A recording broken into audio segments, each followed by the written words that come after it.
How's it going, guys? How's it going? How's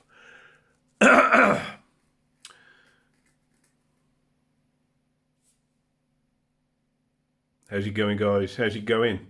I thought I'd give you. How's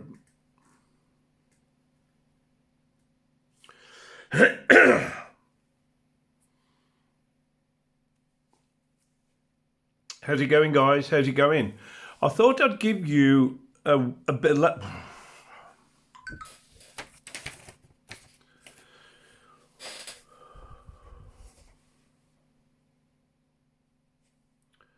How's it going, guys? How's it going? I thought I'd give you a belated overview and update on the Sunday Club. Basically, we had Dave Bainbridge and Sally Minear at 45 Live in June last year. And it was a Sunday, and there was a decent turnout. I think we had between 90 and 100 people. And while I was there, I actually put it out to everyone to say, do you like Sunday gigs? And the vast majority said, yeah, absolutely love it. And I said, well, do you like early Sunday gigs, late afternoon? And again, the majority seemed to appreciate that. So it was on that basis that I put the Sunday Club together, because I'm all about championing the lesser known bands.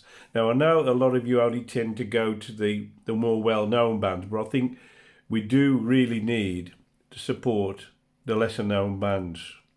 And I've got quite a few bands on my roster, as you can appreciate, having done fusion for a few years. So I actually put together, we were working closely with 45 Live in Kidderminster, and I actually put together a whole year of gigs, starting in January 2025, right the way through to December. And we kicked off with Freedom to Glide and support from a small combo called Small Changes, ironically. And we had quite a decent turnout.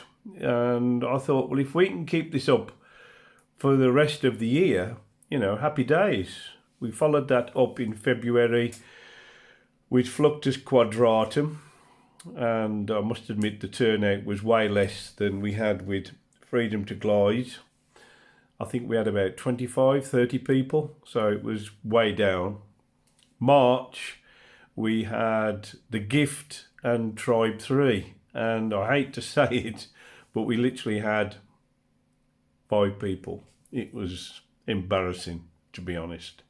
Now, I know it was just bad timing, because obviously we had Jadis at the Robin, we had Jackie Jarvis's 60th do over in Leicester, and I think it was Mother's Day as well. So it was just a perfect storm, really. I think it was inevitable that it would fail, but hey-ho. 4 days later, we had the announcement that 45 Live was closing down. So we had to cancel our April Sunday Club gig, which was with It, and hats off gentlemen, it's adequate. And then in May, we had This Winter Machine booked, and that ended up being cancelled. I think, to be honest, that would have been cancelled anyway, because I think there were health problems in the band. But hey ho, so we lost April and May. Now, at that time, obviously we'd got no other venue to use, and our dear friend Andy Edwards offered to put the word out for Jellyman's Mill, which is where he has his YouTube studio. So I went up and had a look, gave me the guided tour, and I was really impressed with the place. It had a lot of potential. And so we got the ball rolling. We did put ORK on there, which was originally meant to happen at 45 Live, but again, got rescheduled. That went reasonably well for those of you who went. We had some technical issues, and it just happened to be on one of the hottest evenings of the year. So in the room, it was like a Turkish sauna. It was unbelievable. So we did ORK. Then we had Ebb. We had Ebb for the June Sunday Club gig. That went reasonably well, although attendance again wasn't brilliant. Again, it was a very hot day, so it was a bit uncomfortable in the room.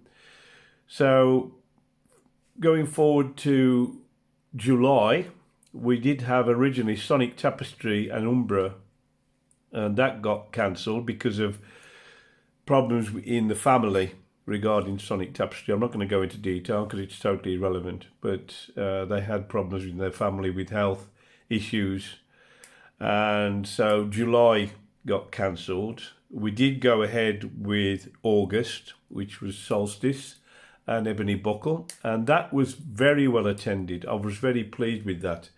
We had around 90 people for Solstice, as you'd expect, and that was in the big room, what we'd call the big room. The previous ones, other than Life Signs, which wasn't a Sunday Club gig, but that went reasonably well at the beginning of August.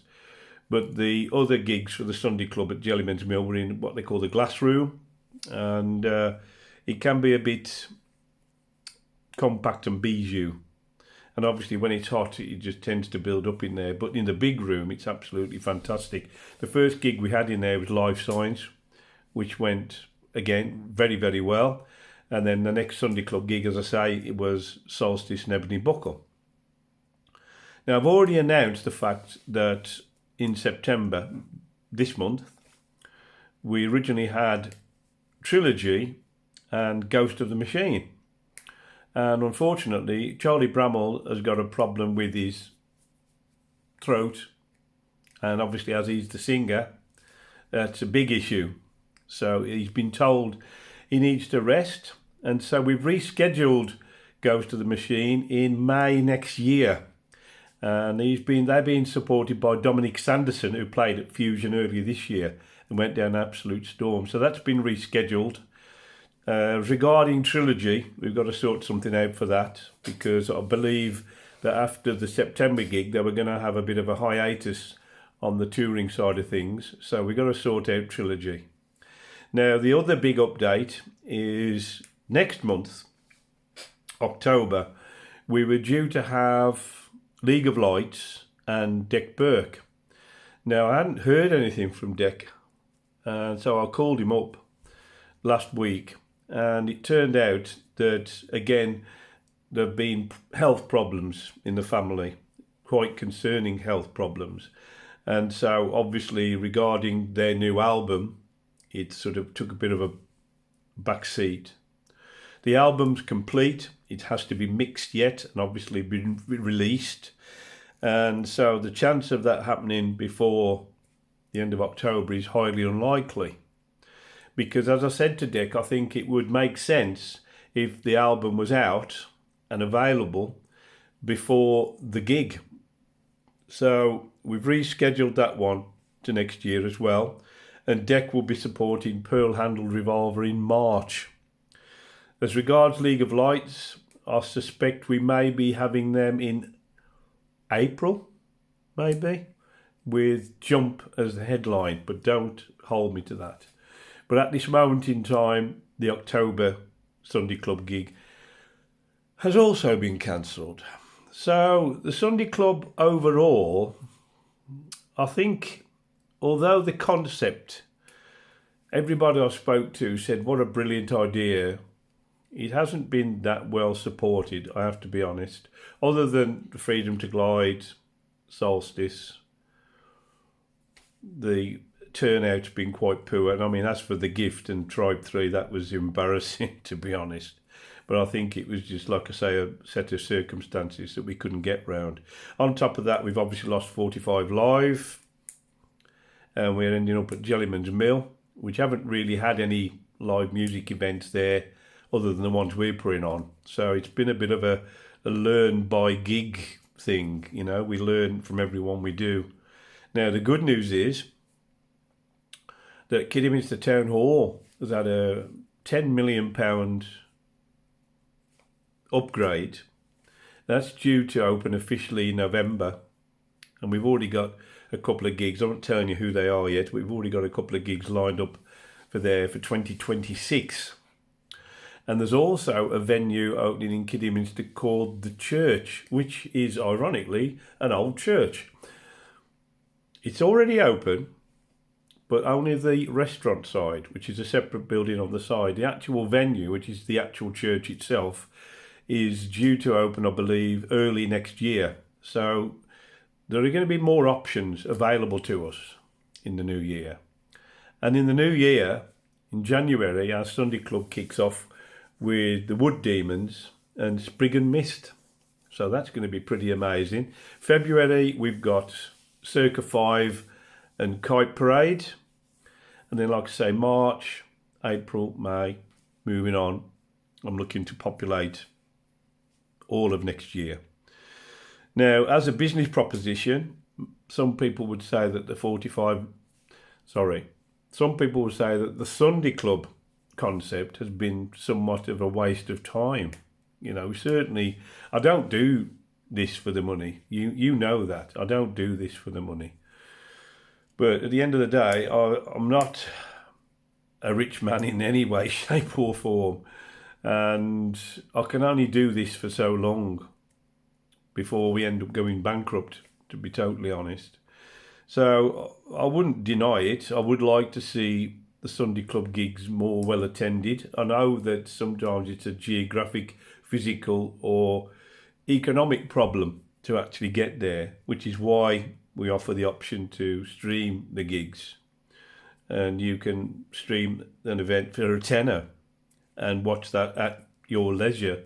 You haven't got to watch it actually on the day. And obviously to stream a gig costs money. So, you know, just to pay for that would be good. But I suppose ultimately I'm not about to give it up. I'm not a loser. I want to see this work.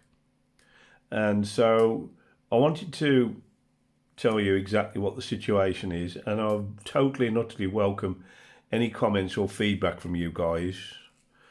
And I totally and utterly love the whole lot of you. I respect the whole lot of you. I'm very, very grateful for the support that you give us for the radio show, The Lost Art, for Fusion, which seems to go from strength to strength, and I'm so grateful for that. And I mean, as regards Fusion, again, when that kicked off, the first 4, I believe, did cost me money. Luckily, if you can put it that way, my dad, when he passed away, bless him, left me some money, and I literally put every single penny into Fusion.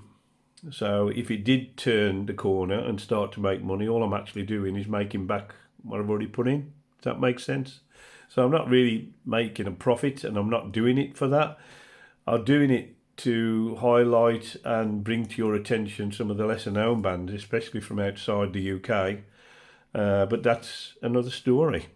As regards the Sunday Club, I would love it to work. I really would. Whether it's at Jellyman's Mill, whether it's at the church or Kidderminster Town Hall, who knows.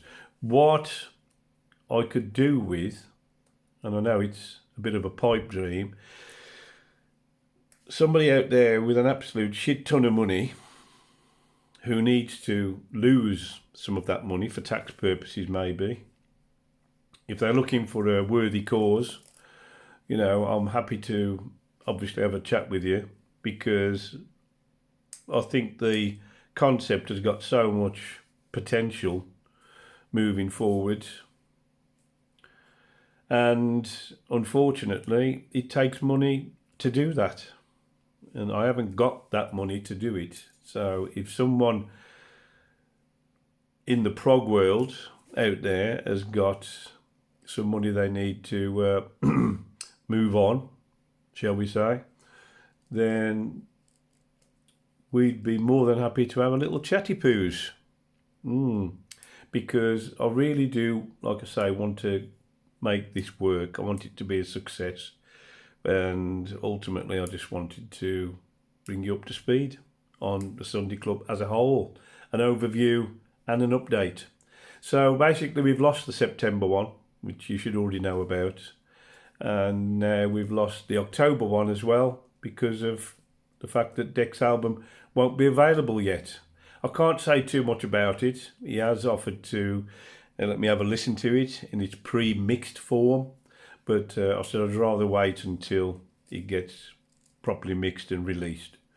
So that'll be sometime next year, hopefully. But we have rescheduled it, like I say, and I'll be supporting Pearl Handle Revolver next year.